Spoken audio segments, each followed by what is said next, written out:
European parliament की president रॉबर्टा Metsola ने ऐलान किया है कि ईरानी डिप्लोमेट्स के यूरोपियन पार्लियामेंट में घुसने पर बैन लगाया जाएगा।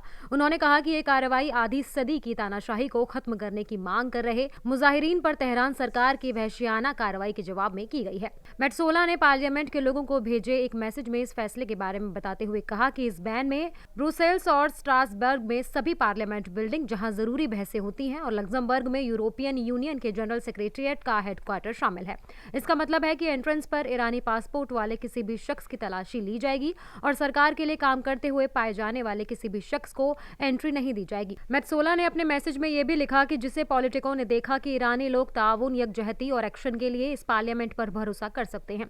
यूरोपियन कमीशन ने ईरानी अफसरान से लोगों की बात को सुनने और अपने हुकूक की मांग करने वाले हिरासत में लिए गए लोगों को रिहा करने की भी अपील की। इसके अलावा बयान में कहा कि ईरान में सरकार बदलना उसकी पॉलिसी का हिस्सा नहीं है। कमीशन ने जोर देकर कहा कि वो ईरानी लोगों के अपने रिप्रेजेंटेटिव चुनने के हक का सपोर्ट करते हैं। ब्रिटिश वजीर खारजा यवेट कपूर ने अपनी ईरानी काउंटरपार्ट अब्बास अराक्ची से कहा कि उनकी सरकार को मुल्क में प्रोटेस्टर्स के खिलाफ तशद्दुद फौरन रोकना चाहिए। उन्होंने आगे कहा कि मैंने ईरानी वजीर खारजा अराक्ची से बात की और उनसे सीधे कहा कि ईरानी सरकार को फौरन तशद्दुद रोकना चाहिए, फंडामेंटल राइट्स और आज़ादी का सपोर्ट करना चाहिए और ब्रिटिश शहरियों की सलामती पक्की करनी चाहिए।